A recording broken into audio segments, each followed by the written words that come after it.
Hello दोस्तों, कैसे हो? आई होप सो आप भी सब अच्छे ही होंगे। आज हम वाउचर्स के बारे में पढ़ेंगे कि वाउचर्स क्या होते हैं, किस लिए बनाए जाते हैं और हमारे क्या काम आते हैं। वाउचर्स है ना, एक दस्तावेज होता है जो सोर्स डॉक्यूमेंट के बेस पे अपन रेडी करते हैं। किसके लिए? जर्नल के लिए। अगर वाउचर्स रेडी नहीं होगा ना, तो अपन जर्नल में एंट्री नहीं कर सकेंगे अच्छे से, क्योंकि जो रो डाटा होता है वो क्या होता है। सबसे पहले जब आप किसी शॉप पे कुछ परचेजिंग करने के लिए जाते हो, मानते हैं कि चलो आपने कोई मशीनरी या कूलर फ्रिज कुछ भी खरीदा है, तो वो क्या देगा? सबसे पहले आपको एक रसीद ही तो देगा ना, कट करके बिल देगा या कैश मेमो देगा, कुछ देगा। वो आपके पास क्या है? सोर्स डॉक्यूमेंट है। उस सोर्स डॉक्यूमेंट के अकॉर्डिंग, उसके बेसिस पे तो आप मतलब कि वाउचर क्रिएट करोगे कि कौन सा अकाउंट डेबिट होना चाहिए, कौन सा अकाउंट क्रेडिट होना चाहिए। यही तो वाउचर होता है। वाउचर में यही तो लिखा होता है कि कौन से अकाउंट को हम डेबिट करेंगे, कौन से अकाउंट को क्रेडिट। और इस अकाउंट वेरिफिकेशन के बाद में हम क्या करते हैं? हमारे जर्नल में एंट्री पोस्ट करते हैं। तो ये सारे के सारे सोर्स डॉक्यूमेंट है, ये हमारी हेल्प करते हैं क्या करने में? वाउचर्स बनाने में। वाउचर्स हमारी हेल्प करते हैं जर्नल एंट्री बनाने में। तो अपन देख रहे हैं कि वाउचर्स कितने टाइप के होते हैं। वाउचर्स दो टाइप के होते हैं, एक तो फॉर कैश ट्रांजेक्शन और एक for non cash transaction. Cash जो ट्रांजेक्शन के लिए वाउचर्स होते हैं उसको भी दो पार्ट में डिवाइड कर रखा है। एक तो होता है क्रेडिट और एक होता है डेबिट। डेबिट वाउचर्स मोस्टली जो पेमेंट्स होती है उसी के लिए काम में लिया जाता है, कि हम जब भी पेमेंट करते हैं तो उन सभी पेमेंट को डेबिट वाउचर में रिकॉर्ड किया जाता है। और जितने भी अपन को कैश रिसीव्ड होता है या फिर किसी भी चीज़ से अपन को कुछ रिसीव्ड हो रहा है, कैश रिसीव्ड हो रहा है, तो अपन क्या करेंगे? उसका क्रेडिट वाउचर क्रिएट करेंगे। और फॉर नॉन कैश, इसको हम अदर ट्रांजेक्शन के लिए भी कह सकते हैं। इसमें क्या होता है? Credit purchase, credit sale, purchase return, sales return, depreciation और बैड डेब्ट्स, इन सब का रिकॉर्ड किस में किया जाता है? For non transaction, for non cash transaction में।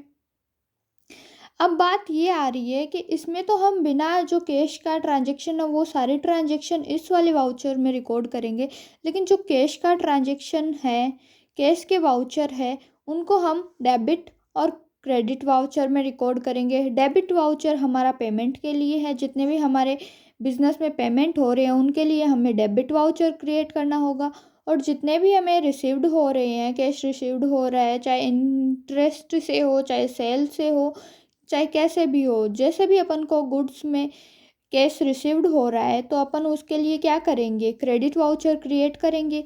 और जहाँ अपन को पेमेंट करना पड़ रहा है वहाँ हम क्या करेंगे? डेबिट वाउचर क्रिएट करेंगे। जैसे कि यहाँ पे एक एग्जांपल है, machinery account DR to cash, यानी कि क्या किया है हमने? परचेज किया है, मशीन खरीदी है, तो यहाँ पे कैश क्या हो रहा है? क्रेडिट हो रहा है। और मशीन क्या हो रहा है? डेबिट हो रहा है। ये अपन ने क्या किया है? खरीदा है, तो यहाँ क्या हो रहा है? कैश किसके लिए यूज़ किया जा रहा है? पेमेंट के लिए।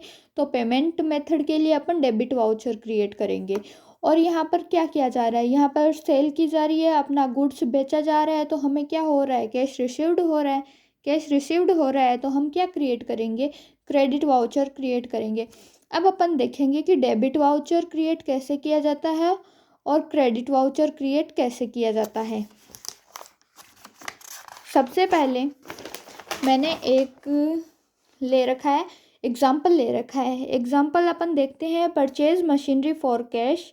यहाँ हमने क्या खरीदी है? मशीनरी खरीदी है for cash. Vide memo, cash memo, number दे रखे हैं 201 एंड अमाउंट है अपनी 35,000।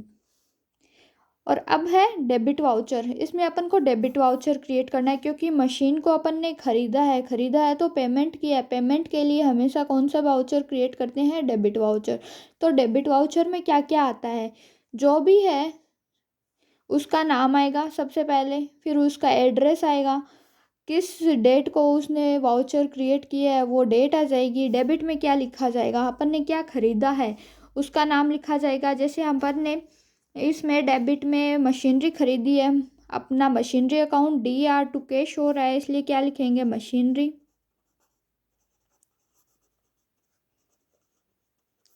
मशीनरी अकाउंट लिख दिया जाएगा इधर। और इधर अपन अपना क्या है, इधर अपना कॉलम किसका है, पेमेंट का, कि हाँ कि हमने मशीन खरीदी तो कितना का पेमेंट किया, 35,000 का, 35,000 रिकॉर्ड कर लिए, टोटल में भी 35,000 ही आएंगे। लेकिन अब इसके नीचे अपन को इसका नरेशन देना है कि हाँ ये एंट्री हुई है, मशीन अकाउंट को डेबिट किया है, पूरा ट्रांजैक्शन क्या था पता तो होना चाहिए। इसके लिए अपन क्या लिखेंगे, एक नोट लिखेंगे, being machinery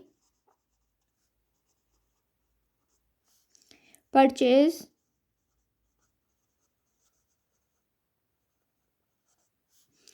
for cash memo, number है अपना 201। ये कैश मीमो का नंबर लिख दिया नीचे। अब यहाँ पर अपन ने टोटल लगा दिया। और इसमें क्या होता है कि डेबिट वाउचर हो या क्रेडिट वाउचर, दोनों में क्या होता है, इधर तो मैनेजर या फिर कोई पार्टनर है तो उसके सिग्नेचर होंगे, इधर अकाउंटेंट के सिग्नेचर होंगे, क्योंकि इन दोनों के सिग्नेचर होने के बाद में ये वेरीफाई हो जाएगा, हाँ ये ट्रांजेक्शन हुआ है। ट्रांजेक्शन हुआ है उसका सबूत तो अपना कैश मीमो भी है, लेकिन इन दोनों ने वेरीफाई किया है तो अब ये एंट्री जर्नल में जा सकती है। अब ऐसे ही एक एग्जाम्पल और है, वो अपन क्रेडिट वाउचर क्रिएट करने का देख रहा है। Goods sold for cash, wide cash memo, number ये दे रखे हैं 87 और अमाउंट दे रखी है 30,000। और इसमें अपन क्या कर रहे हैं, क्रेडिट वाउचर क्रिएट कर रहे हैं, तो ऊपर क्या हेडिंग लगाएंगे, क्रेडिट वाउचर। अब जो भी कंपनी है उसका नाम लिख देंगे, उसका डेट लिख देंगे, उसका जो भी प्लेस है वो लिख देंगे, और इधर क्या लिखेंगे, हम डेट लिख देंगे, डेट 5/11/2021 लिख देते हैं। और अब इसमें क्या हो रहा है, अपन ने goods sold for cash, wide cash memo, number 87 और अमाउंट है 30,000। तो अब क्रेडिट क्या हो रहा है, इसमें क्या क्रेडिट किया जा रहा है, अपन को ने क्या किया, अपना गुड्स सेल किया, गुड्स सेल किया तो क्रेडिट वाउचर कब बनाते हैं, रिसीव्ड होता है तब, क्या कैश, कैश रिसीव्ड होता है तो कैश तो ऑफ कोर्स डेबिट हुआ है, तो क्रेडिट क्या हुआ है, सेल्स। तो इधर अपन क्या लिख रहे हैं, सेल्स। और बाकी साइड में क्या लिखा जाएगा, साइड में अपन इसकी 30,000 अमाउंट लिख देंगे, ये अमाउंट हम टोटल में भी लिख देंगे। लेकिन अब इसका जो डिस्क्रिप्शन है वो भी तो डालना पड़ेगा, तो इसके लिए यहाँ पर बीइंग कैश सेल्स,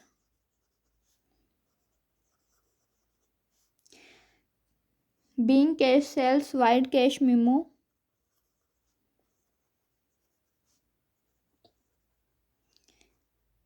वो नंबर है अपने 87, वो डाल दियो। और सेम एज इट इज़ इसमें भी इधर मैनेजर के सिग्नेचर हो जाएंगे और इधर अकाउंटेंट के, फिर ये वेरीफाई हो जाएगा और हमारा ये क्रेडिट नोट रेडी है। इस क्रेडिट नोट के बेस पर अब जर्नल में एंट्री होगी।